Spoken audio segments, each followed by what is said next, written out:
Mes paroles valent cher. Salut à tous. J'espère que vous allez bien. Le chairman pour vous servir. Les Guzney m'appellent le tiers, les Fimbi 500, mais les deux sont corrects anyway. Sarcel représentant, Fekt Abdoulaye évidemment. Bienvenue sur We Hustle. C'est toujours ton émission qui rassemble les motifs.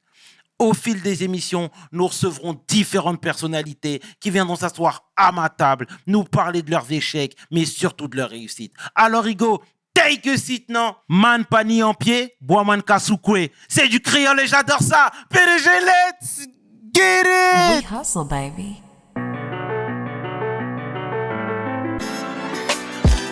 Le chairman. Hustle, baby. Le chairman. Hustle, baby. Le chairman.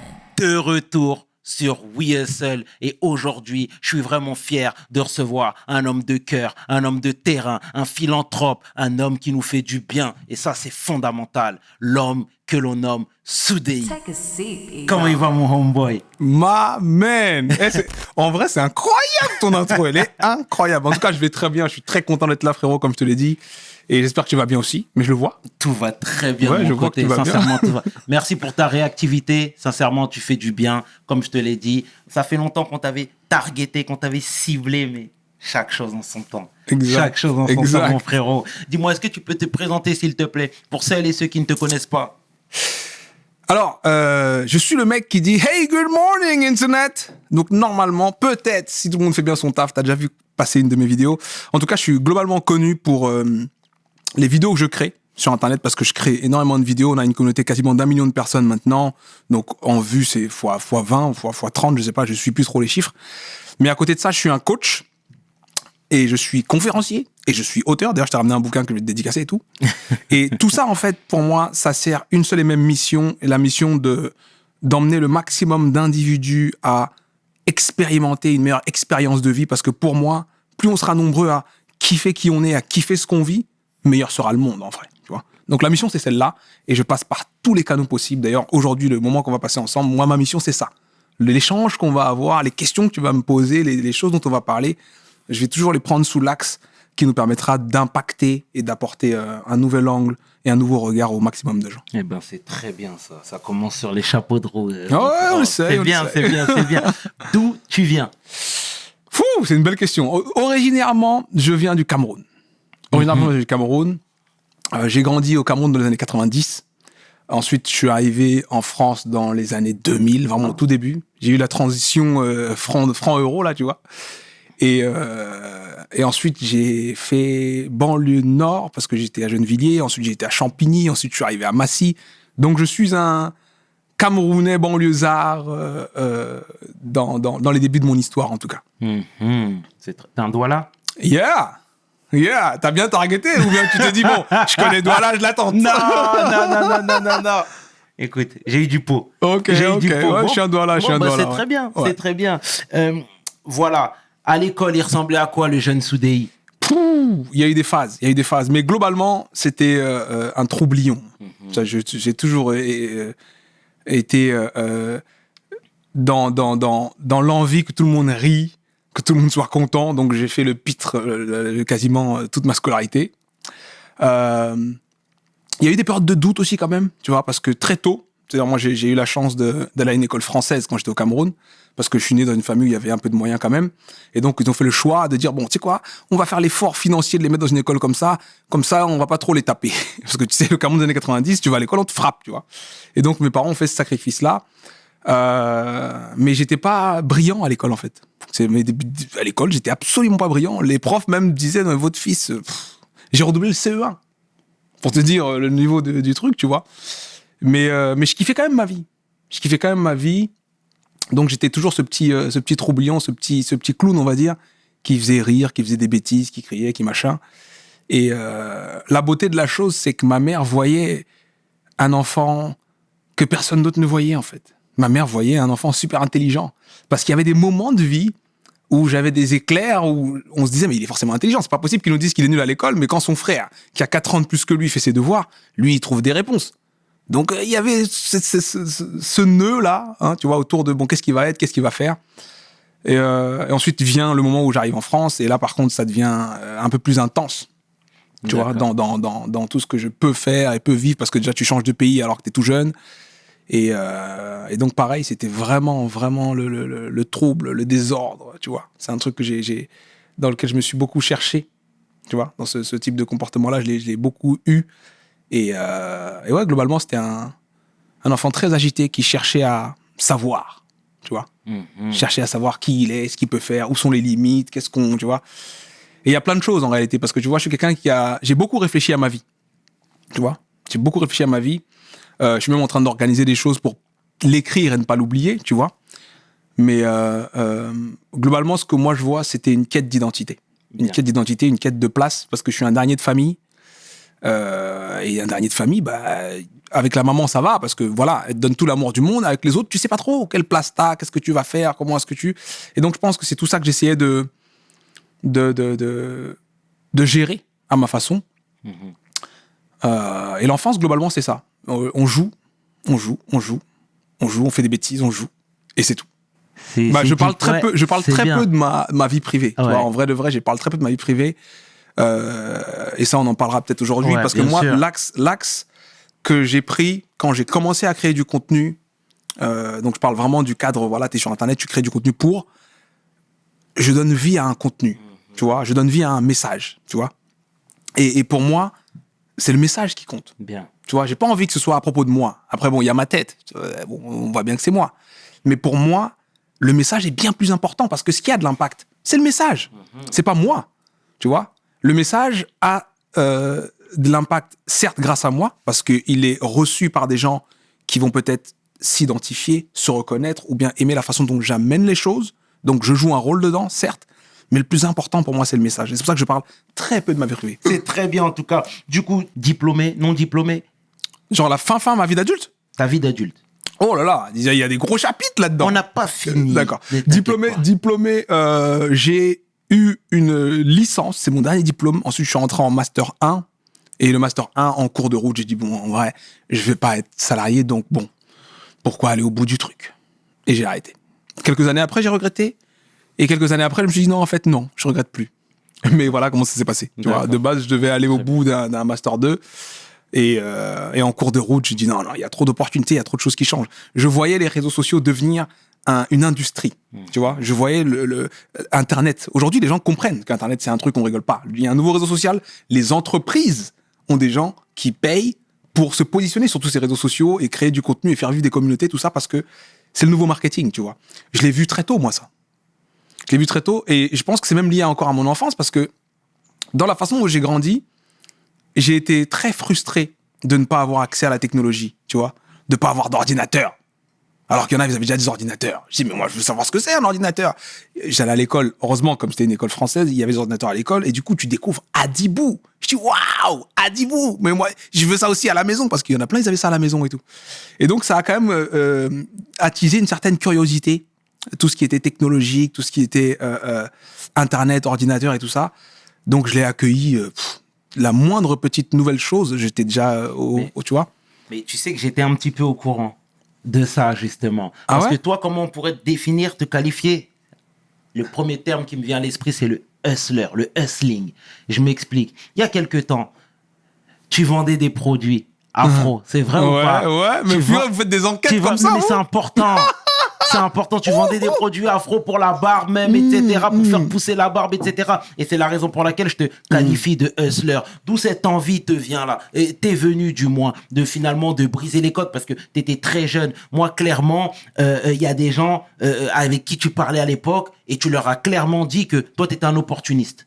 Voilà. C'était comme ça que tu t'étais défini. Tu viens que s'il y a du business. S'il n'y a pas de business, t'es pas là. Et comment cette envie, cette gagne, cette niaque et cette vision même très américaine, clairement, où le rapport à l'argent, le rapport au business est totalement décomplexé. Comment toi, jeune Renoir qui vient du bled comme ça, tu l'as mis en avant dès le début. Et sans gêne, surtout. Pour moi, après, la gêne, elle part avec le temps. Au début, tu es toujours un peu gêné parce que, tu vois, même quand tu dis opportuniste, dans le langage français commun, tout le monde entend un mot négatif. Tu vois, tout le monde dit opportuniste, oh, pas cool, ah. Alors qu'en réalité, tout ce qu'on fait, on le fait par intérêt. Tout. Enfin, ton ami, Tout. c'est tout, frère.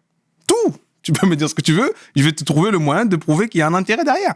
C'est-à-dire que j'ai pas envie d'aller loin dans cette idée-là, tu vois, parce que ça peut peut-être choquer des valeurs et tout. Mais l'idée, c'est de comprendre que on a deux choses qui nous drivent dans la vie. La douleur ou le plaisir. Et tout ce qu'on fait, c'est soit pour éviter de la douleur, soit pour avoir du plaisir. Les premiers business, c'était pas forcément le produit cosmétique, mais ça c'est une des étapes par laquelle je suis passé. Et je pense que c'est vraiment la nécessité. La nécessité m'a fait me dire, il y a des gens qui ont des aides que j'ai pas. Tu vois, par exemple, moi, quand j'étais en fac, parce que j'ai fait une année de fac, ensuite un BTS, ensuite je suis retourné en fac. Donc en tout, j'ai un bac plus 3, mais j'ai fait 4 ans après le bac. Aucune de ces années, j'ai pu avoir de bourse. Alors qu'il y avait des gens à côté de moi qui avaient des bourses. Sauf que j'avais pas non plus suffisamment d'argent pour qu'on me dise, tiens, tu vois, mon père me donnait pas d'argent pour aller à la fac. Mon frère, qui a été mon tuteur, me donnait pas d'argent pour aller à la fac. Donc la nécessité était réelle. Je ne veux pas rester comme ça, tu vois. Je ne veux pas rester comme ça indéfiniment. Il y a eu un moment, pendant que je faisais du MMA, parce que j'ai fait du MMA aussi, faut parler de tout un tas de trucs ici, où j'étais, je crois que c'était ma première année de BTS. Et pour je ne sais quelle raison, j'avais liquidé tous mes sous. Si, je me rappelle, c'est parce que j'avais créé une petite boîte à mes 20 ans. Ça m'avait fait quitter la fac, donc j'avais commencé à lifer un peu en me disant waouh, ça y est, maintenant j'ai une boîte, je peux facturer, j'ai des sous et tout. Et mauvaise gestion, fou, tu retombes à zéro, mais tu dois aller à l'école parce que tu te rends compte que en fait le business marche plus tant que ça, donc tu dois retourner à l'école. C'est ça qui m'a fait donc passer de fac à BTS. Et la première année de BTS, c'était une année de transit. Pas de boulot, pas de bourse, rien, mais tu dois quand même aller à l'école. Midi, tous les boursiers là, allez, on va au McDo, on va machin. Et toi, t'as pas. Et je l'ai vécu ça. Et donc on me dit mais alors pourquoi tu manges pas toi? Tu sais ce que j'ai dit? Non, parce que je suis au régime. Je suis au régime, j'ai un combat la semaine prochaine, donc je peux pas manger à midi. Absolument faux. C'était mon moyen de garder ma dignité, mais par contre, ces moments-là m'ont forgé une certaine faim. Et je pense que le truc qui m'a rendu le plus responsable de ma vie, de me dire, bon, à partir de maintenant, c'est toi. Tu dois avoir un plan, c'est le départ de ma mère. Parce que le départ de ma mère intervient avant que je devienne adulte. Ma mère part quand j'ai 17 ans. Elle part de quoi, si c'est pas trop indiscret? Elle part d'un cancer du sein. Elle part d'un cancer du sein qui n'avait pas été identifié, donc c'est blunt, tu vois, ça pouf, blam. Et c'est un contexte très particulier. Mais voilà, elle part dans un contexte où j'ai pas l'occasion de la voir, j'ai pas l'occasion de lui dire au revoir. Les derniers échanges qu'on a, c'est des échanges qui disent on t'a pas envoyé en France pour que tu sois un petit voyou, tu vois, parce qu'il y a eu 2-3 petites histoires, pas forcément. Tu sais, des fois c'est concours de circonstances, tu vois. T'es jeune, tu cherches à savoir qui tu es, tu ne sais pas qui tu es. T'es dans un environnement où les jeunes sont assez durs entre eux. Tu vois, soit t'es fort, soit t'es pas fort. Donc tu fais des choses que tu juges pertinentes à ce moment-là, mais les conséquences, tu les as pas vues venir, tu n'y as pas réfléchi, tu n'y as pas pensé, donc tu déçois ta maman. Tu sais pas qu'elle est malade, toi. Tu la déçois, elle dit mais concentre-toi un peu, l'école et tout. Et je dis non, mais tu sais, l'école, j'aime pas trop. Tu lui brises le cœur. Elle t'a envoyé en France pour que tu ailles à l'école. Tu vois, c'est dans leur tête, à mes parents, l'école, c'est ça qui sauve. Parce qu'avant que je quitte le Cameroun, ce qui nous fait quitter le Cameroun, parce qu'on a quitté le Cameroun assez tôt, mon frère et moi. Pour beaucoup de gens, on quitte l'Afrique quand on a eu le bac. Tu vas faire les études supérieures en France ou aux États-Unis, au Canada, je ne sais où. Mais nous, on a quitté, moi je te parle de ça, années 2000, 2001, machin, tu vois. Le contexte dans lequel je quitte le Cameroun, c'est un contexte où on se dit envoyons ces deux enfants vers leur grand frère et leur grande sœur. Parce que mon grand frère et ma grande sœur avaient déjà quitté le Cameroun avant. C'est-à-dire qu'on a grandi avec nos parents, mais il y avait des grands espaces, il y avait plein de choses à faire. Mon frère est parti en premier, le premier de la fratrie est parti en premier faire ses études au Canada. Du coup, mes souvenirs, c'était autour de 4 ans et tout. Après, je ne l'ai plus vu. Tu vois, mon frère, c'était la photo, là. Tu vois. Ton grand frère, c'est lui. Je sais que j'ai un grand frère, mais années 90, il n'y a pas de téléphone, il n'y a pas de machin. Quand quelqu'un peut appeler, on parle qu'aux gens décisifs. Donc lui, il veut parler à son daron pour lui dire c'est la merde. Il n'y a pas de sous, on voit du flouze. Parce que lui aussi, il vivait sa part de pression, tu vois.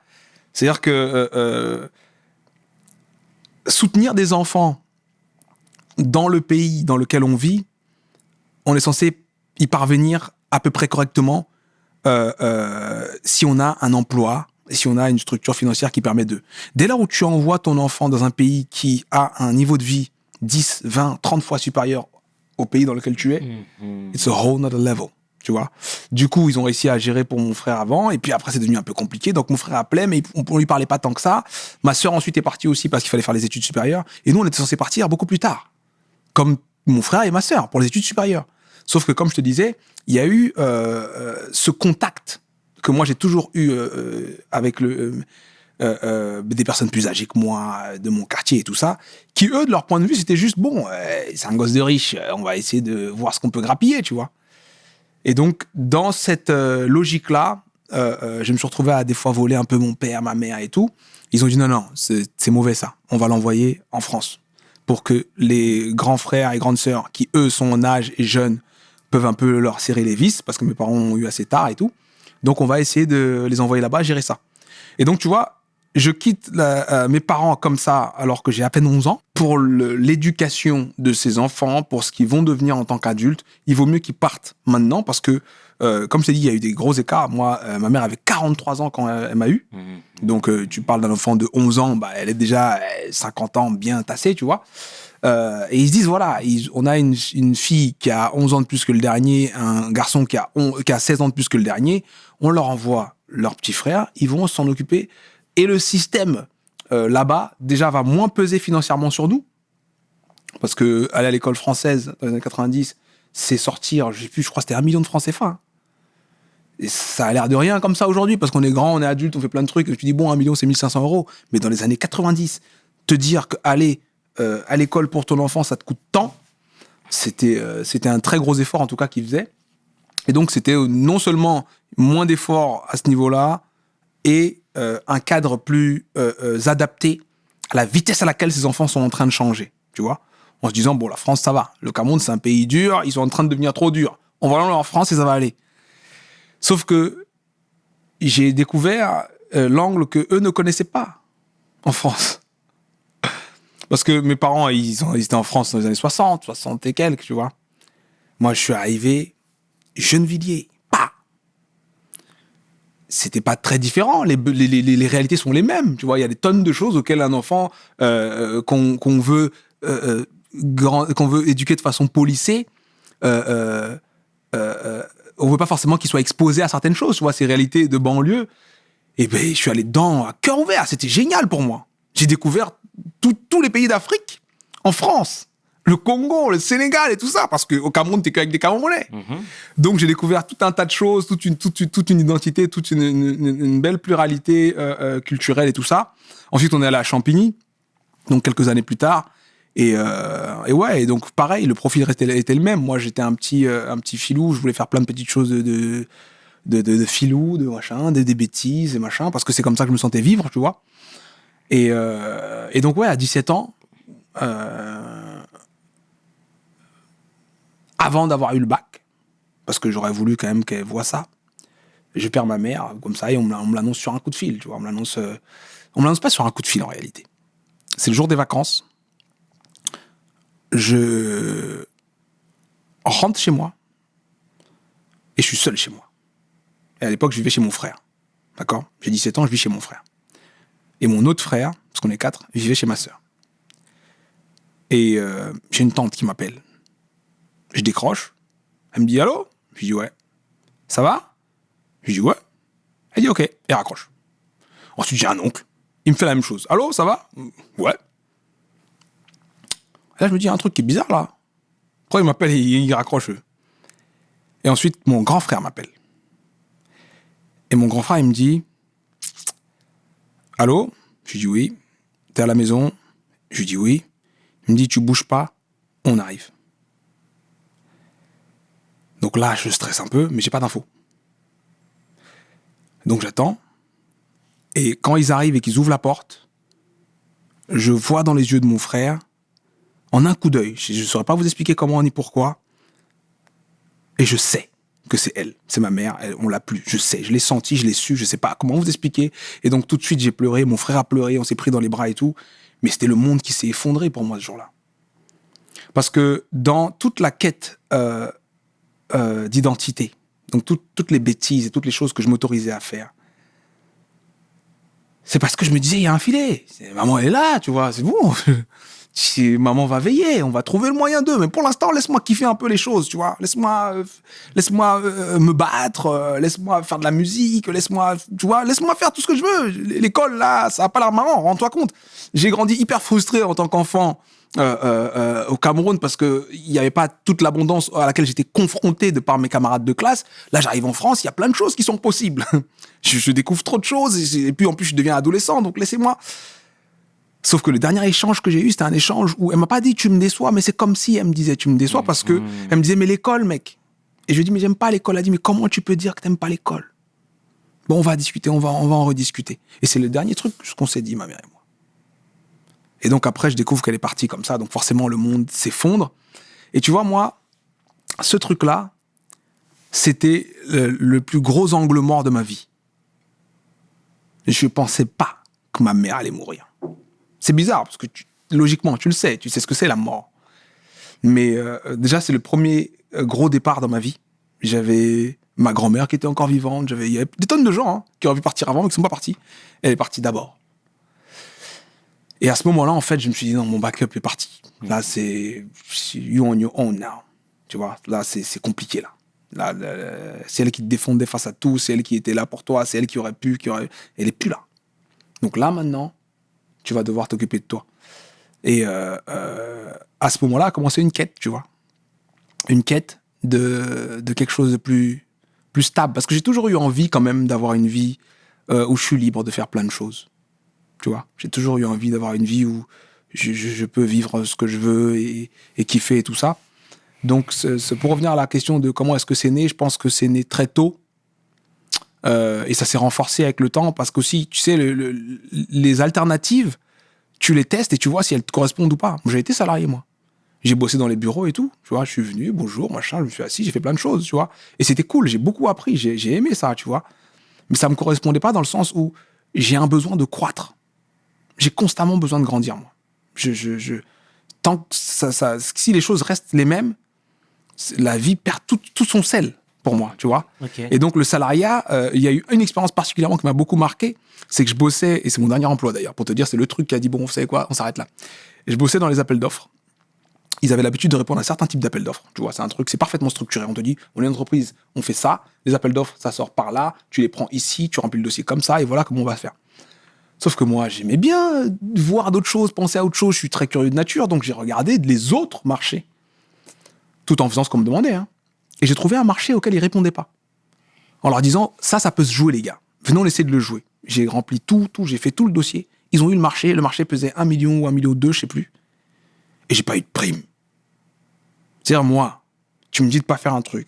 Je décide de le faire. Je te fais gagner 1,2 million sur 3 ans. Parce que c'est un marché sur plusieurs années. Et tu me donnes pas de prime. Si, tu vas avoir, on va voir et tout, t'inquiète et tout, machin. Et puis, ça arrive jamais. J'ai fait un mail à toute la société pour dire merci beaucoup pour tout ce que vous m'avez appris. Sincèrement, et j'étais vraiment reconnaissant. Parce que pour moi, cette leçon-là, d'une certaine manière, ce truc-là, le fait qu'il soit passé comme ça à l'âge que j'avais, m'a permis de dire, OK, vous savez quoi, ça va se passer autrement pour moi, tu vois. Ça va se passer autrement pour moi. Mais bon, j'essaie de pas tout mélanger. Si tu me cadres pas, mec...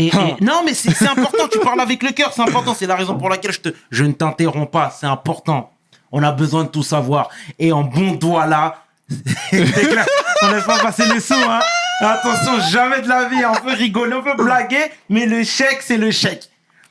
Mais je voulais rebondir sur quelque chose par rapport à la perte de ta maman. Voilà, tu étais jeune, comme tu l'as si bien dit. Comment il était le papa, du coup, avec toi? Est-ce qu'il t'a plus responsabilisé ou pas du tout? Non. Déjà, mon rapport avec mon père a complètement évolué quand ma mère est partie. Parce que, tu vois, déjà, moi, je suis un enfant du tard.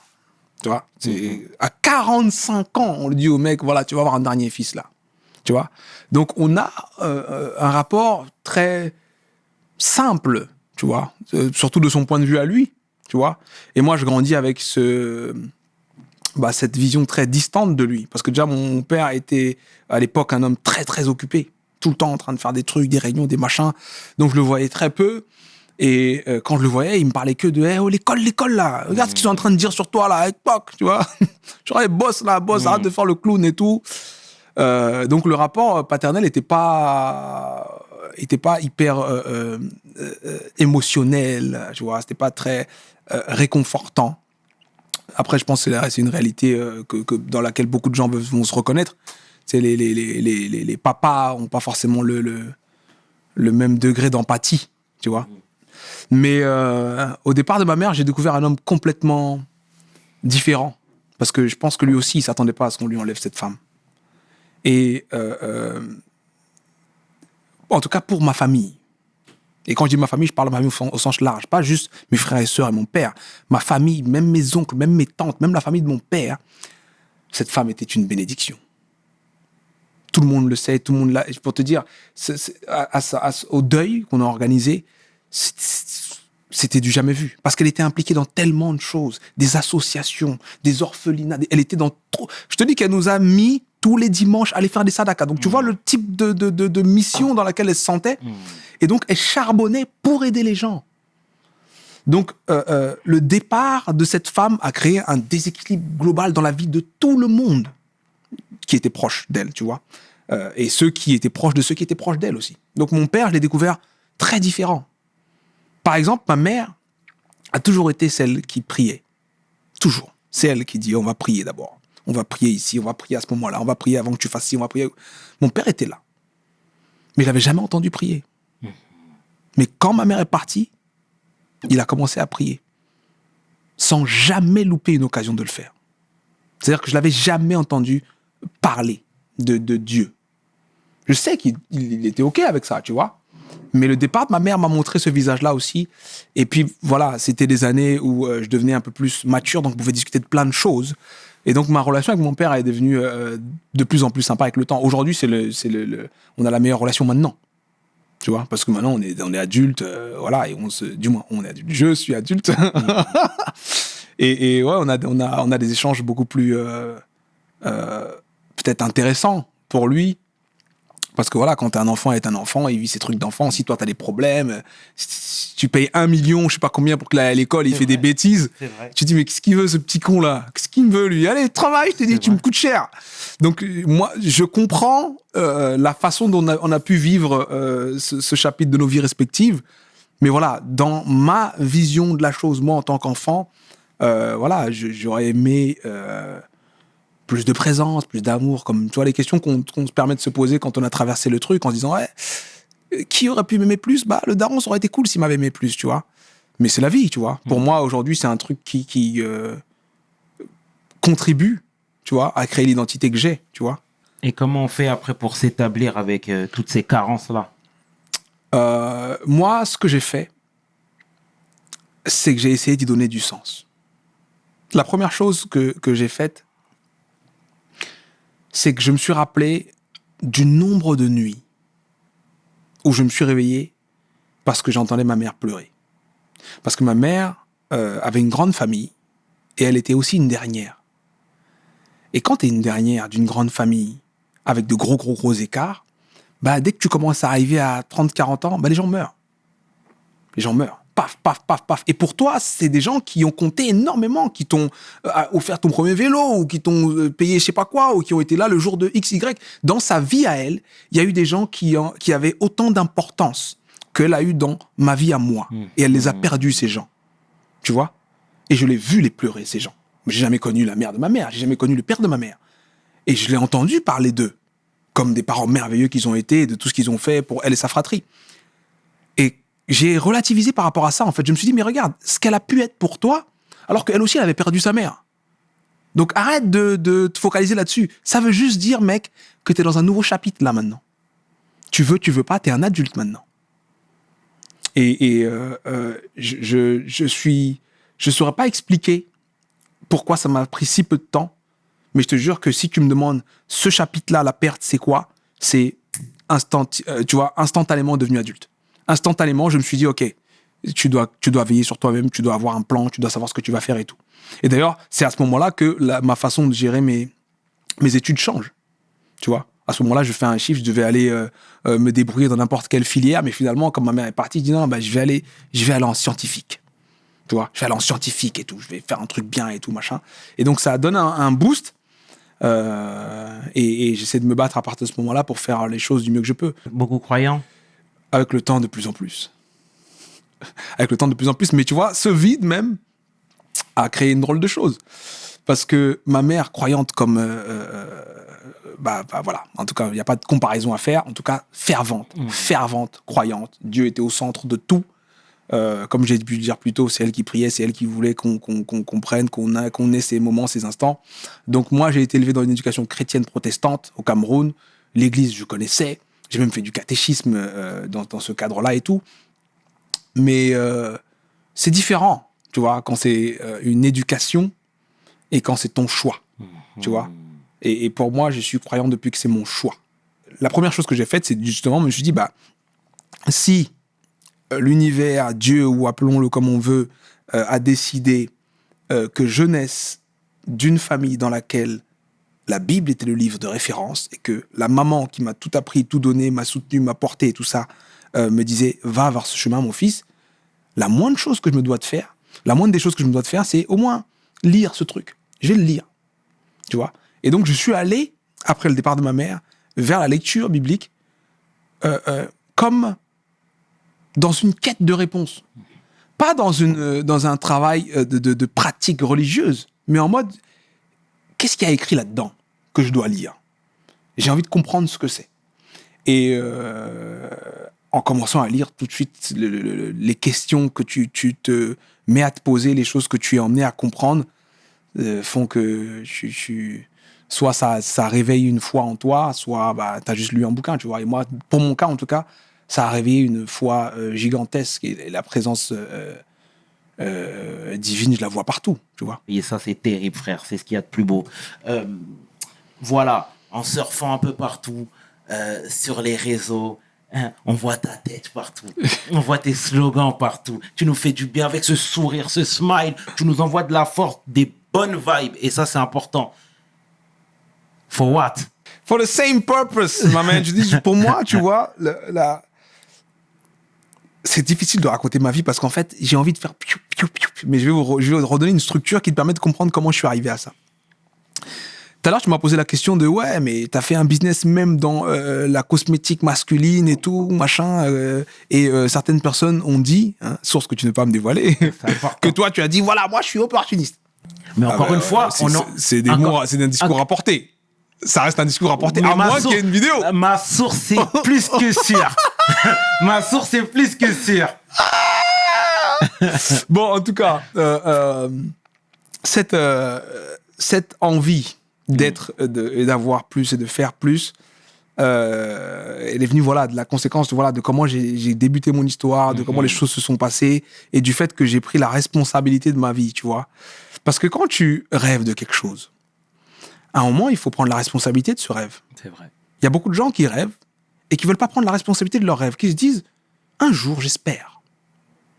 Et moi, je voulais pas être là-dedans, tu vois. J'ai jamais joué au loto dans ma vie et je jouerai jamais, tu vois. Je vois des gens qui disent ouais, je fais mon euro-million. Je dis ouais, fais ton euro-million.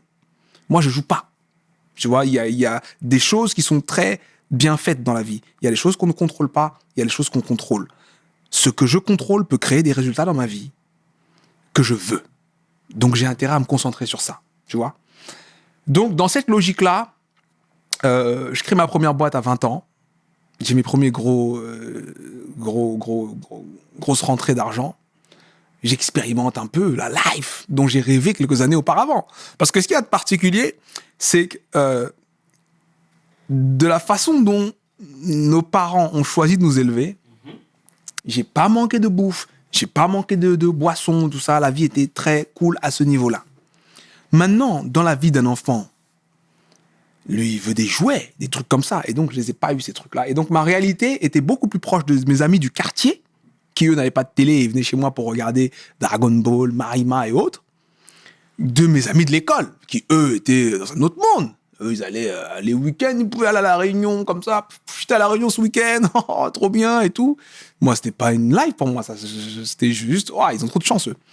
Et donc, j'avais cette réalité qui était très basée sur les fréquentations que j'avais. Tu vois, des enfants et des jeunes enfants d'un milieu hyper populaire de Douala des années 90, tu vois.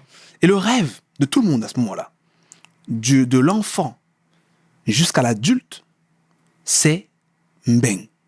Je dois aller à Mbeng. Mbengue, la France, Mbengue. Tout le monde dit, waouh. Donc on regarde le ciel. Et crois-moi, je te le dis, hein, à l'époque, quand tu regardes le ciel, maintenant il y a Internet, les gens comprennent que c'est différent. Mais à l'époque, quand tu regardes le ciel, que la télé, ça commence à 15h, et qu'il n'y a rien pour te dire à quoi ressemble Mbeng, tu regardes le ciel, et au-dessus du ciel, tu imagines un monde merveilleux. Et donc, j'ai eu ce rêve. Parce que j'étais avec des amis qui avaient ce rêve, donc on était tous dans « Ah là là !» Et donc, l'espoir, moi, que je nourrissais, c'était celui qu'il projetait sur moi en disant « Toi, tu as de la chance quand même. Parce que toi, tu vois, tes parents, ils ont suffisamment d'argent pour qu'un jour, ça arrive pour toi. Toi, on sait que ça va t'arriver. Tu vas aller à Mbeng un jour parce que déjà, ton frère est lié. Ta sœur est liée. Donc toi, en vrai, c'est une question de temps. Mais tu vas aller à Mbeng. Et donc, j'avais quand même ce rêve d'un jour, j'y y aller, tu vois. Et donc, quand j'arrive dans ce monde que je juge comme monde d'abondance et que je vois comme monde d'abondance, bah, tu as la phase où tu es un enfant, donc l'abondance, et c'est dans les goûters, des trucs, c'est très con, hein, mais goûter, les petits berlus, je les ai découverts ici, moi. Pourtant, je les voyais à l'école au Cameroun, hein, parce que justement, les expats, ils les avaient. Et donc, j'ai découvert plein de choses comme ça, qui ont nourri qui j'étais et qui m'ont contenté d'une certaine manière. Mais en grandissant, tu as un reality check. La vie, c'est pas les bonbons. La vie, c'est pas les bonbons. Là, ça y est, t'es un jeune adulte, il y a plein de trucs, il y a des gens qui vont en vacances, les machins. Et là, il faut autre chose, tu vois. Et à ce moment-là, j'ai une merveilleuse opportunité d'aller bosser sur un salon, qui était le salon Who's Next à l'époque. Et donc, je bosse là-bas en tant qu'animateur street marketing et tout.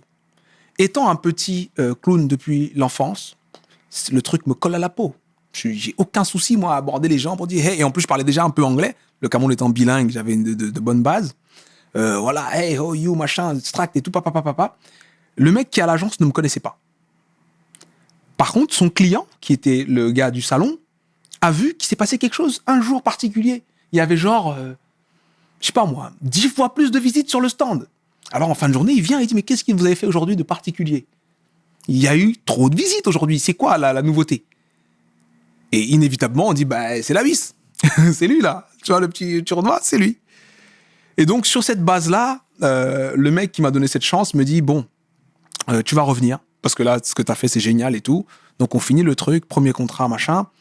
Même pas premier contrat, premier argent, on va dire. Parce qu'à l'époque, c'était un truc où il m'a fait un contrat c'est un petit CDD sur quelques jours et tout. Ou même pas, je crois, c'était au Black. C'était au Black, je crois. C'est 100 € la journée. Tiens. Sauf qu'après, il fallait un peu régulariser tout ça. Donc après, les premiers contrats CDD. Et ensuite, au bout de quelques contrats comme ça qu'on fait, il me dit, bon, tu sais quoi, mec ? Peut-être que, vu que tu as cette fibre, tu peux me réunir une petite équipe. Il faut que tu crées ta boîte. D'accord ? Crée ta boîte et ensuite, tu vas pouvoir facturer. Et là, tu vas gérer toi-même les trucs. Et donc, il m'encourage comme ça à créer ma boîte. 20 ans, je suis en fac d'audiovisuel. Et donc, je crée ma boîte. Et les premières affaires commencent. Il me dit, voilà, on a un contrat de pub avec Scorpio. Et là, il faut un mec musclé. Et il faut ci, il faut ça, il faut ça. Je regarde le panel de mes potes. Je dis, j'ai tout. On va tout faire. Et donc, je signe des trucs où, bah, à cet âge-là, je donne la possibilité à mes potes d'aller gagner de l'argent. Du fait d'avoir créé une structure. Donc là, je me dis, c'est bon, la vie a commencé. Le rêve de, oh, je suis un Mbeng, il va au-delà de mes espérances. Je suis déjà en train de faire des trucs de ouf alors que j'ai à peine 20 ans, tu vois. Et donc ça va loin, ça va de plus en plus loin. À un moment, il y a un gros deal avec, du moins un gros festival à Aix-les-Bains avec Coca-Cola. Pareil, je me positionne dessus, grosse équipe et tout, c'est moi qui gère tout. Et je prends en maturité, tu vois, parce que je comprends quand même qu'on joue pas. Tu vois, je suis quelqu'un, j'ai beau être hyper drôle, bon, je me lance des fleurs parce qu'on dit que je suis drôle et tout, mais j'avoue, je suis drôle. Vous allez voir, je suis vraiment drôle. Et donc, bref, j'ai beau être hyper dans le rire, dans les moments fun et tout. Si c'est sérieux, c'est hyper sérieux. Je rigole pas. Quand c'est sérieux, c'est sérieux. Et donc, je deviens très sérieux et je gère tout ça très bien. Et donc, voilà, à ce moment-là, la preuve de ma capacité à créer un emploi, à créer un business et à avoir mon propre argent par mes propres moyens est créé dans ma tête, tu vois. Après ça, malheureusement, il y a 2-3 petites choses qui se passent mal. Ensuite, il y a un très gros deal qu'on devait faire avec, du moins sur un très gros événement sur lequel on devait être avec Samsung, qui me passe sous le nez parce que la grosse agence qui reprend le marché dit « Ouais, mais votre gars, il a 20 ans, 21 ans, on va pas lui faire confiance sur un truc aussi gros. On va à Courchevel, il y aura Schumacher et tout. » Je sais pas si c'était l'année où il a eu son truc, mais peut-être l'année un peu avant ou je sais plus quand.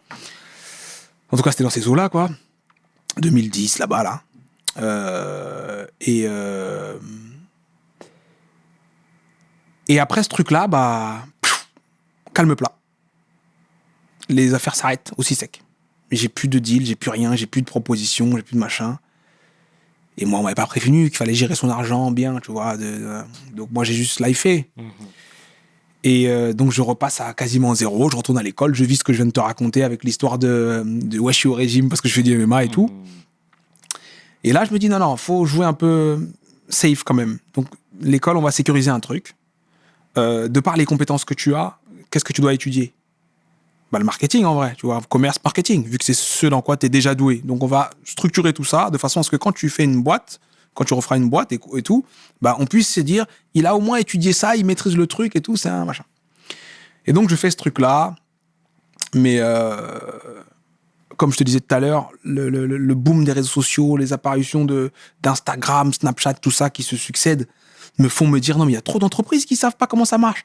Le fait qu'il y ait plein d'entrepreneurs, en fait, il y a eu un boom entrepreneur avec la création du statut d'auto-entreprise et la facilité maintenant pour tout ce qui était SAS d'avoir des structures sans mettre les 37 000 € qu'il fallait mettre avant. Bref, en tout cas, l'entrepreneuriat en France s'ouvre sur un nouveau chapitre. Et donc, tous ceux qui accompagnent les entrepreneurs bah, sont sur un marché tranquille maintenant. Les comptables, les machins, et tout le monde peut aider les entrepreneurs vu qu'il y a de plus en plus d'entrepreneurs. Et moi, je me dis, il faut que je prenne ce canal-là. Je suis à l'école, mais je pense déjà à faire ce truc-là. Et donc, à cette même période, je recrée une boîte où là, cette fois-ci, au lieu d'aller chercher des gros groupes, je vais chercher des petites personnes.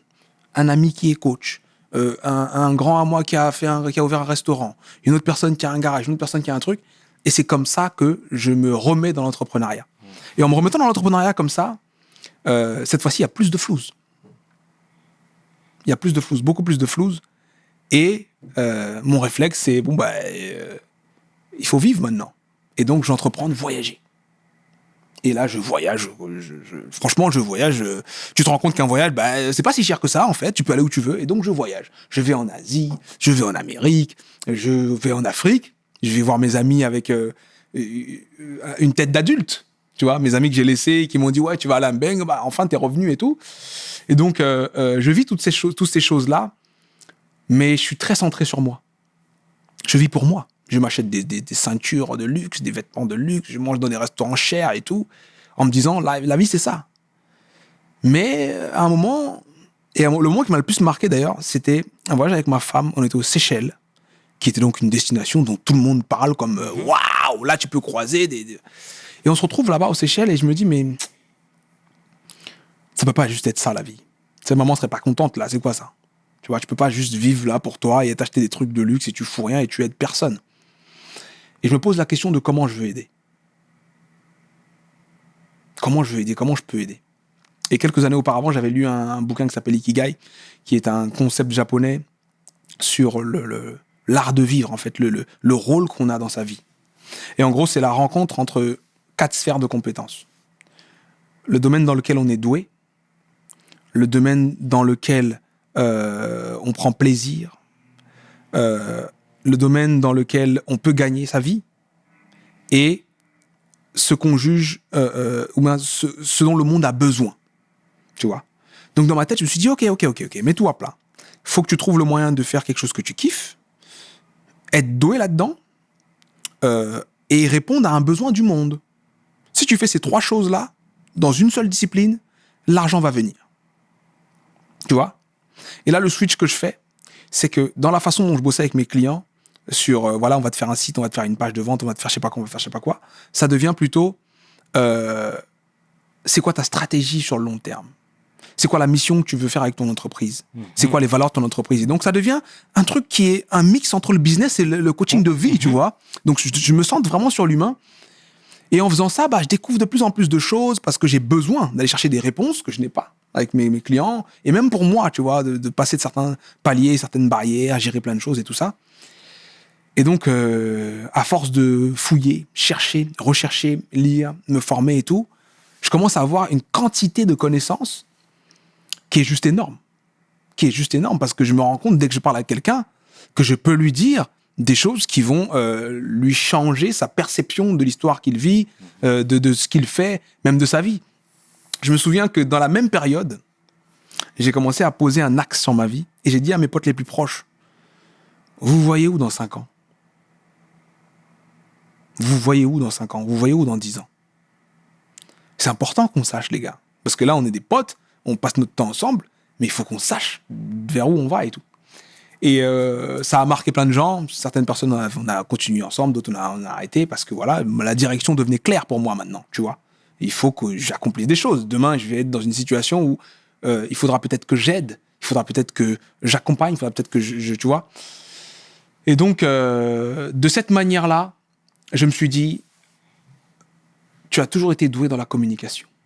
Tu as toujours été doué pour faire du lien avec les gens. Tu as toujours été doué pour faire rire les gens, pour les emmener à ressentir des émotions. Tu aimes créer le lien avec les gens. J'adore parler aux gens. Je commence à partager d'abord sur Snapchat parce que justement, Snapchat, à l'époque, il y avait de plus en plus de monde parce que vu que je voyageais, bah, les gens voulaient suivre un peu parce qu'ils voyaient des pays, ils voyaient des choses et tout ça. Et donc, à un moment, j'ai commencé à leur dire, ce bouquin, et ce truc-ci, et ce concept, et cette idée, et parlons de ça, parlons de ci. Et je ne sais plus qui m'a dit, va sur YouTube, mec. Si tu nous fais des trucs, ça dure 24 heures, après ça disparaît. Va sur YouTube, mec. Et donc, j'arrive sur YouTube en 2018. Et ça fait 4 ans. Et on a quasiment 1 million de personnes. Et j'ai fait des conférences en France, à l'étranger. J'ai coaché des centaines de personnes. J'ai écrit un bouquin.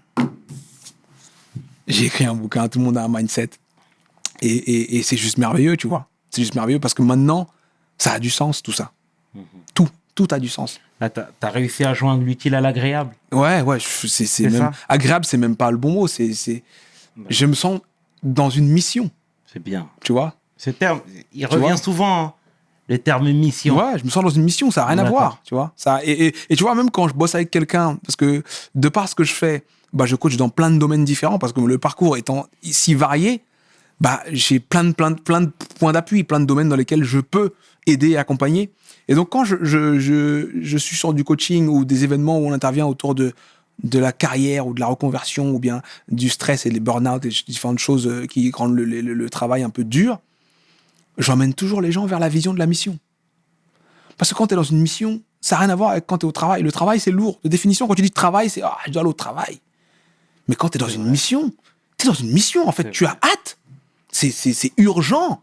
Comme avait dit Martin Luther King, la chose la plus importante et la plus urgente que tu aies à faire, c'est que tu as à trouver, c'est qu'est-ce que je peux faire pour les autres. La notion de la mission, c'est ça.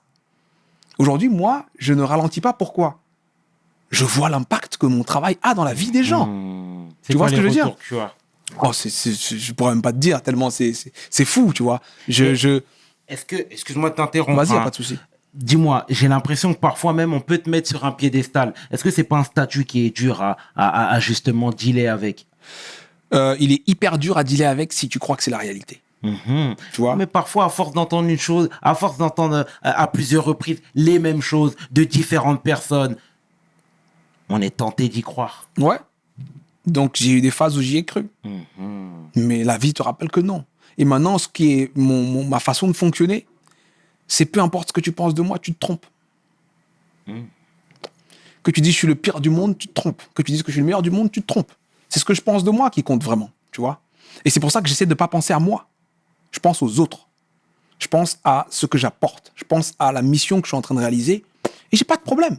Voilà, Sudé, aujourd'hui, clairement, il y a une recrudescence en termes de coaching, de développement personnel. Arrête-moi si je me trompe, mais tu vois, je pense notamment à Mams Diakité, que je salue chaleureusement au passage. T'en fais partie, etc. Comment on s'en sort financièrement ? Parce qu'aujourd'hui, on vous voit faire des conférences ici et là, parfois même à l'étranger, etc. Vous êtes sollicité, vous sortez des livres, vous parlez, vous conseillez même. Comment on s'en sort, tout simplement ? Je pense que c'est comme tout, tu vois. Le foot, c'était pas génial avant, tu vois. Les époques. Moi, j'ai un oncle, justement, Il adore me raconter son histoire de lui, il aurait pu jouer mieux que Roger Mila et tout. Tu vois, il y a toujours quelqu'un comme ça. Sauf que lui, à son époque, c'était pas un bon pari, le foot. Tu vois ce que je veux dire? Roger Mila a pris le pari. C'est devenu un grand footballeur. Le foot, aujourd'hui, il y a beaucoup plus de monde. Tu vois? On peut prendre l'exemple dans tous les domaines. La musique, à une époque, c'était compliqué. Tu passais pour un fou si tu faisais de la musique. C'est vrai. Aujourd'hui, la musique, il y a beaucoup plus de possibilités. Les gens, ils peuvent enregistrer chez eux. Ça coûte rien maintenant. Ton home studio, tu le commandes sur Amazon. Tu enregistres chez toi. Tu mets sur les plateformes, les Imbalam, les machins. Ça y est, tu es sur Spotify. Les gens te mettent en story sur Instagram. Le monde a changé. Tu vois? On peut tout faire aujourd'hui. Donc, le monde va apporter de l'abondance dans tous les domaines. Et là où il y a de l'abondance, il y a de tout. Il y a ceux qui performent, il y a ceux qui performent moins, il y a ceux qui sont bien intentionnés, il y a ceux qui sont moins bien intentionnés, il y a ceux qui sont là pour durer, il y a ceux qui sont là sur le court terme, il y a ceux qui sont dans une mission, il y a ceux qui sont là parce qu'ils ont vu la lumière. Tu vois ce que je veux dire? Donc, moi, vraiment, j'essaie de voir ça comme une mission. Et le développement personnel, c'est juste une autre étiquette. Les gens, des fois, ça aide les gens, tu vois, de dire, bon, quelle étiquette on prend? Donc, je donne l'étiquette. Mais sinon, moi, ma mission, c'est pas le développement personnel. Ma mission, c'est l'humain. Dans mon intro, je l'ai dit, moi, ce qui compte pour moi, c'est de trouver le moyen le plus cool et le plus fun de rendre possible pour le maximum d'individus une expérience de vie plus épanouissante. Parce que si on arrive à faire ça, le monde sera un meilleur endroit. Si le développement personnel, c'est le canal, on passe par le développement personnel. Si le coaching, c'est le canal, on passe par le coaching. Si les événements, c'est le canal, on passe par les événements. Si le bouquin, c'est le canal, on passe par le bouquin. Si demain, je dois faire un film, je vais faire un film. Tu vois, je me sens pas... Dans les différents mentors que je me suis appropriés, donc les différents rôle modèles que j'ai vus et dont j'ai tiré beaucoup d'inspiration, il y a Will Smith. Will Smith, c'est un mec, tu le mets dans la case que tu veux. Il fait ce qu'il veut, le mec. Je veux chanter, je chante. Je veux faire des films, je fais des films. Tu vois, je veux écrire, j'écris. Je veux...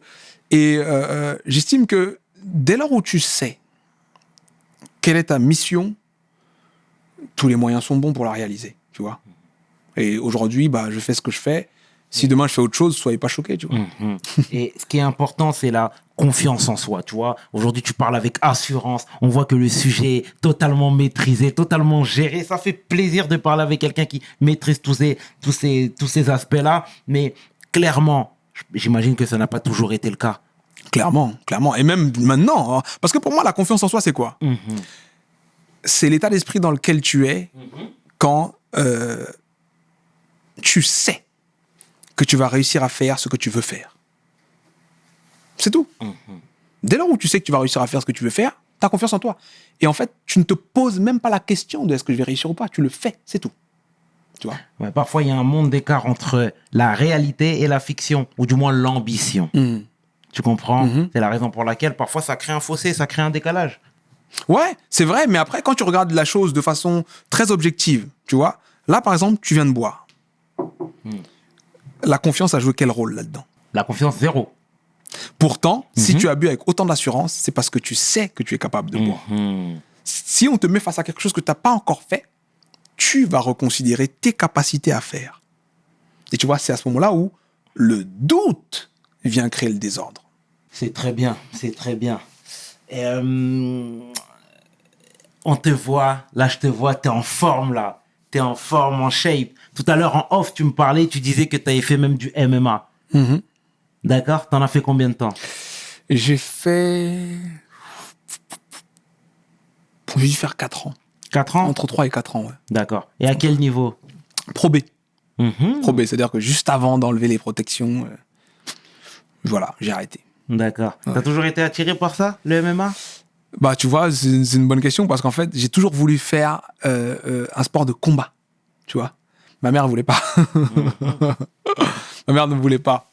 Et c'est un sujet très intéressant, d'ailleurs, l'axe que moi, je donne à ça, en tout cas au niveau de mes réflexions personnelles, c'est qu'il y a des choses que tu t'autorises à faire quand tes parents partent.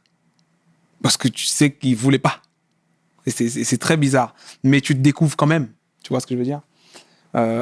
Donc ouais, c'est un truc que ma mère voulait absolument pas. Ma mère voulait pas me voir sur un 2 roues. Elle voulait pas que je fasse de la boxe. Et donc j'ai jamais fait tout ça de son vivant.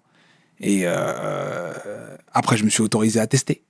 Tu vois? Et j'ai découvert plein de choses. Le MMA, c'était génial pour moi. C'est vraiment une des choses qui m'a beaucoup canalisé et m'a appris l'humilité aussi, parce que j'étais pas forcément humble plus jeune. Ça m'a appris l'humilité parce que tu te prépares, tu vas, on te frappe, quoi. Tu veux pas, et l'autre il est plus fort, il est plus fort, hein, c'est comme ça. Et même dans l'esprit martial, tu vois, j'ai eu la chance d'avoir de très bons coachs, tu vois. Voilà, dédicace à H-Fight d'ailleurs, Mamour Fall, mon bro, on est ensemble. Et à Shark, Team Shark aussi. Shark Boxing. Shark Boxing, désolé Alex.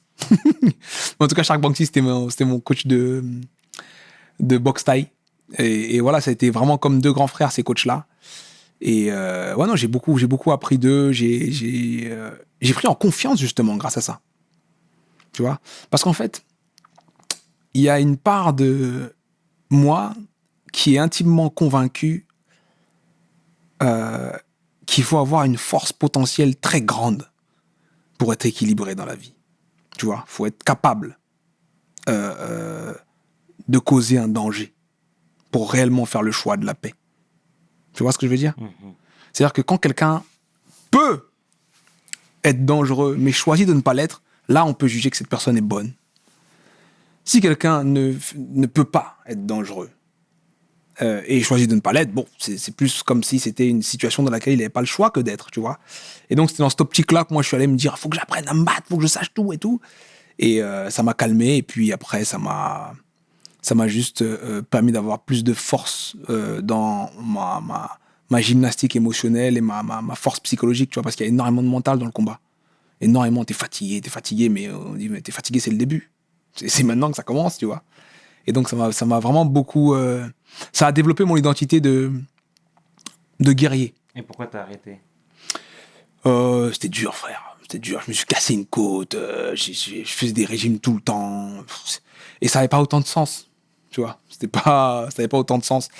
Et puis, le MMA, du moment où je le faisais, il était moins cool que maintenant. Tu vois, il n'y avait pas de Français. Je crois que Tchèque Congo venait d'arriver là-bas ou était là depuis pas longtemps.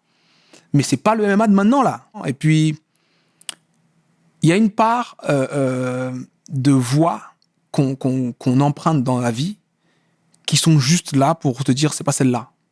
Tu vois, elle est bien. Hein. Tu vas avoir plein de trucs, tu vas apprendre plein de choses. Mais c'est pas celle-là. Tu vois, et j'ai senti que c'était pas celle-là. J'ai senti que c'était pas celle-là parce que dans mon Ikigai, justement, le MMA cochait pas toutes les cases. Je suis pas le meilleur combattant du MMA qui existe. Rien que dans mon club, j'étais absolument pas le meilleur. J'avais des avantages parce que j'ai des grandes jambes et que voilà, j'avais un peu une intelligence de combat et tout, mais j'étais pas le meilleur du tout. Donc, il y a aussi cette notion de savoir ton poste, c'est quoi ? Tu dois jouer où, toi, tu vois ? Et j'ai vu que c'était pas ça, en fait. C'était pas ça. Et quand tu as un truc dans lequel tu sais que tu es vraiment différent ou tu es vraiment doué par rapport à ton environnement, du moins, c'est sur ça que tu dois double down. C'est sur ça que tu dois dire, OK, je vais mettre les bouchées doubles là-dessus. Parce que sur ça, vraiment, je fais la différence. Et souvent, c'est ce que je dis aux gens. Je dis, mais attends, cherche une chose dans laquelle tu es plus doué que les autres. Cherche une chose dans laquelle ton entourage vient te demander ton avis. Cherche une chose dans laquelle c'est à toi qu'on fait confiance. Et mets le paquet sur cette chose.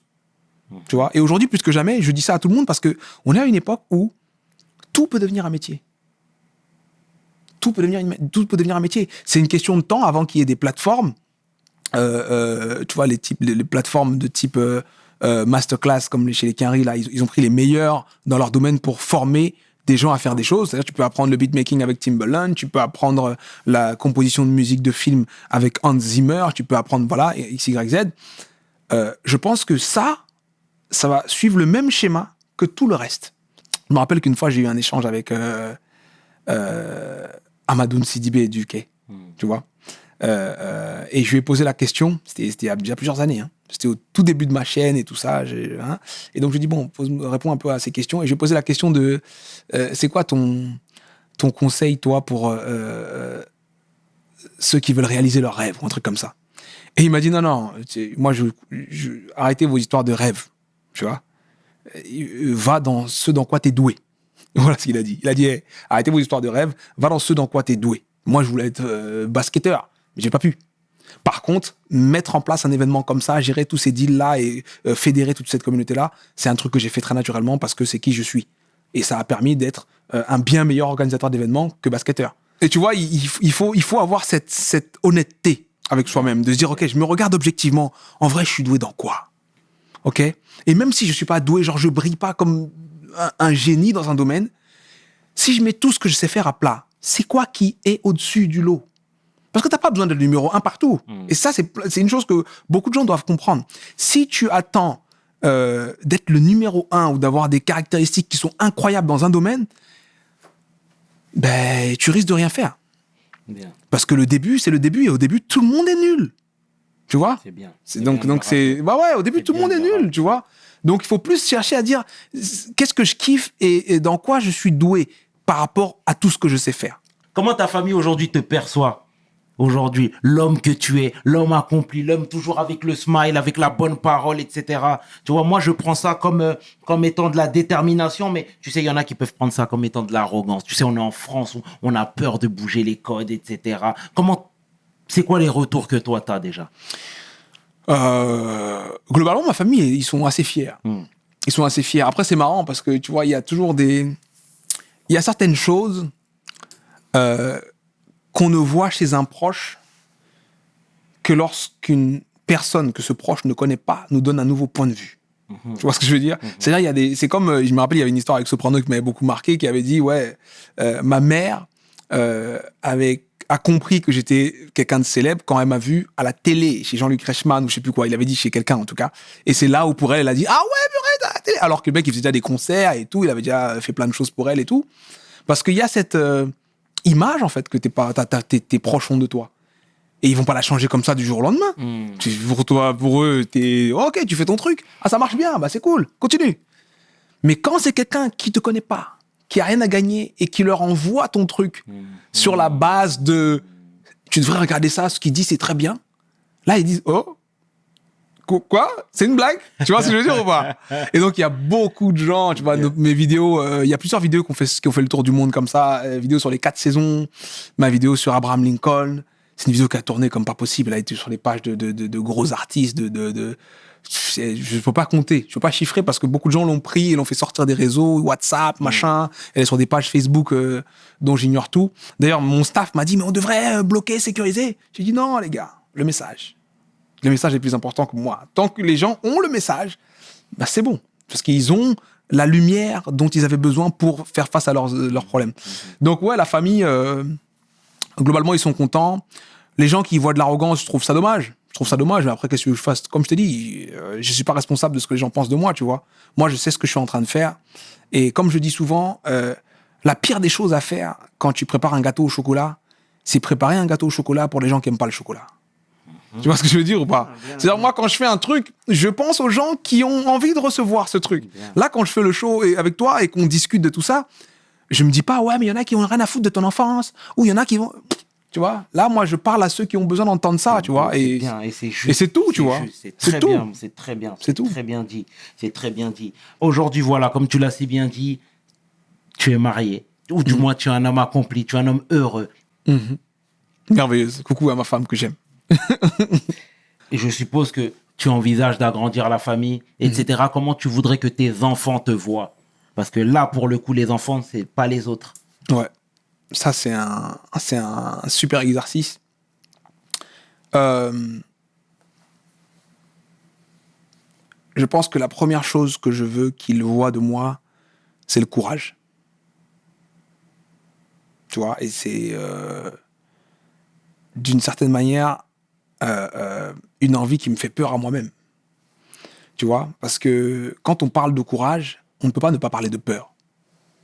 Tu vois ce que je veux dire? Il y a une phrase très connue du livre et la série de George R.R. Martin, la Game of Thrones, où le fils Bran, donc des Stark, là, demande à son père, Ned Stark à l'époque, est-ce qu'on peut être courageux même si on a peur, papa? Et Ned Stark lui dit, c'est que si on a peur qu'on peut être courageux. Autrement dit, tant que tu ne fais pas face à tes peurs, tu n'es pas courageux. Si tu n'as pas peur, tu peux pas faire preuve de courage. C'est la peur qui conditionne le courage. Donc moi, c'est une des valeurs que je voudrais vraiment qu'ils voient en moi, parce que je pense que ce qu'ils vont voir, ça leur permettra de connecter, tu vois. Moi, ce que j'ai vu en mes parents, ça a été des choses faciles à développer chez moi, en me disant, je suis fait du même bois que ça, donc normalement, ça devrait le faire, tu vois. Donc le courage, la sagesse, tu vois. La sagesse pour moi, parce que on vit dans un monde où l'incertitude est très concrète. Pour beaucoup de gens, c'est peut-être pas le cas, tu vois. Mais quand tu fais l'erreur de regarder ce qui se passe dans le monde, tu te sens très incertain quant à ce qui va se passer, où est-ce qu'on va aller, pourquoi. Et donc, il faut être assez, pour moi, sage pour se concentrer sur ce qu'on peut faire et nous permettre de vivre une belle vie. Donc ça, c'est des choses que je voudrais que mes enfants voient en moi. Et bien entendu, l'épanouissement. Tu vois, la beauté qu'il peut y avoir d'avoir un enfant, c'est justement te connecter aux choses essentielles. L'enfant, il n'a pas besoin que ce soit, tu vois, 5 étoiles, 5 lumières, 5 je sais pas quoi. L'enfant, il aime les instants. Et c'est en ça où je trouve merveilleux d'avoir un enfant dans sa vie, parce qu'il te rappelle où est l'essentiel. Et il est capable de se réjouir d'une fraise. Tu vois, d'une fraise, d'un sourire, d'un câlin. Et quand tu regardes les conséquences que cette capacité ont sur la vie d'un enfant, il vit une vie avec une intensité incroyable. C'est une des choses qui m'a choqué quand justement je suis revenu sur ma vie et j'ai pensé à mon enfance, parce que j'en garde des souvenirs denses. Mais je me dis, mais c'est pas possible que ce soit si dense, vu que c'était juste un été ou une semaine. Mais sauf que toi, dans ta vie d'enfant, un été, c'est une life. Exactement. C'est une life. Tu montes, tu descends, tu tournes, tu vois. Et je pense que c'est dans cette capacité à... Le happy mode, tu vois, dans cette capacité à s'émerveiller de petites choses qu'on reste ancré dans un bonheur plus constant. Parce que le bonheur, en réalité, c'est une perception de notre situation à un instant T. C'est bien. Tu vois. Et qu'est-ce qu'on peut te souhaiter pour la suite? De trouver le courage dont j'ai besoin pour mener ma mission à terme et d'attirer les personnes dont j'ai besoin pour aller encore plus loin dans cette mission. Tu vois, j'ai une équipe qui grandit et donc je sais à quel point c'est génial de voir de nouvelles personnes nous rejoindre. Donc si c'est ça que vous pouvez me souhaiter, ce sera génial. Et voilà. D'accord. Et ce sera ma dernière question, mais tout à l'heure, tu disais tu disais à tes potes, où vous serez dans 5 ans, où vous serez dans 10 ans. Eh bien, cette fois-ci, c'est moi qui te pose la question. Où tu te vois dans 5 ans, où tu te vois dans 10 ans? Épanoui ici? Tu décides de retourner au Cameroun? Ah, c'est une question géographique? Pas plus. Géographiquement, Tu peux développer sur ça. Géographiquement, je ne me vois pas ici. Géographiquement, je pense que je vais quitter l'Hexagone bientôt. Mais après, ça reste une zone dans laquelle j'ai énormément d'attaches. Donc, je pense que je ne serai pas là, mais bon, je serai là. Mais géographiquement, en tout cas, je ne me vois pas ici. Où? Et je me vois certainement en Afrique. Certainement en Afrique, parce que c'est la terre-mère, c'est un continent où il y a beaucoup, beaucoup à faire. C'est un continent où l'impact de ce qu'on fait sera très, très, très, très grand. Donc ouais, c'est une question de temps avant que j'aille en Afrique. Ouais. Bien. C'est une question de temps que j'aille en Afrique. Et je me vois dans l'éducation. Je me vois dans l'éducation. Parce que je me dis, comme l'a chanté Medine, il faut construire des enfants forts. Tu vois ce que je veux dire? Eh ben, c'est ça. Tu vois, parce que c'est beau de pouvoir aider des adultes à changer de mindset, tu vois, parce que c'est quand même le combat que je vais mener, quoi qu'il arrive. Mais pouvoir équiper un enfant avec le bon mindset pour faire face à un monde dans lequel la compassion doit de nouveau avoir une place. Là, c'est moi qui suis un petit peu curieux, mais je suis obligé de te lancer. Tu dis en Afrique, mais où précisément? Parce que je partage ton propos totalement. Et c'est très bien que tu nous mettes en alerte. C'est très bien que justement tu nous donnes cette niaque, cette envie pour justement replacer l'église au centre du village. Donc, où précisément? Où précisément? Toi, je te connais. Comment je te vois? T'es méticuleux, t'es minutieux. Tout est déjà bien calculé, tout est déjà bien ciblé. Où précisément? Non, sincèrement, ce qui est logique, c'est que quand tu as un chez toi, tu rentres chez toi. Tu vois? Donc, ce qui est logique, c'est que je vais commencer par le Cameroun, qui est bon chez moi. Il y a ma famille, il y a tout un tas de choses, je connais et tout ça. Maintenant, je ne me vois pas forcément au même endroit. Tu vois ce que je veux dire? C'est-à-dire que moi, tel que j'imagine ma vie des prochaines années, je me vois beaucoup bouger. Tu vois? Au moins tous les 3 mois.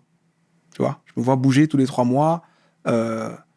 Et je nous vois, ma femme et moi, éduquer nos enfants dans ces mouvements. En tout cas, mon frangin, mon homeboy, merci à toi d'avoir accepté l'invitation. Merci à toi d'avoir pris le temps de nous parler, de te livrer. Parce que comme je le répète à chaque fois, ce n'est pas un exercice facile.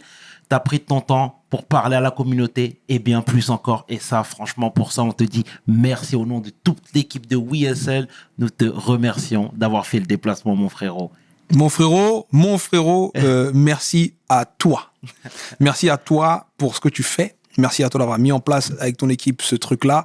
Merci pour toutes les personnes que tu arrives à emmener à partager et se livrer, parce que ce qui me fait encore plus plaisir, c'est d'être une page de ce livre que vous écrivez. Exactement. Tu vois? Et donc, et même merci à vous qui avez pris votre temps aussi, parce que pour moi, le temps, c'est le truc ultime. Donc, je respecte le temps, mais d'un niveau, tu vois. Et donc, merci pour ton temps. On l'a partagé, vous l'avez partagé avec nous. Et j'espère que ces petites bribes d'histoire de ma vie vous permettent de réfléchir à la vôtre et d'avoir un angle d'attaque qui vous donne confiance et envie d'avancer. C'est un plaisir, en tout cas, sincèrement. C'était le tiers qui est 500. Tu peux inverser, les deux sont corrects. Avec mon homeboy qui est ici parmi nous. Soudey pour WeSL. Mes paroles valent tiers. Peace. We hustle, baby.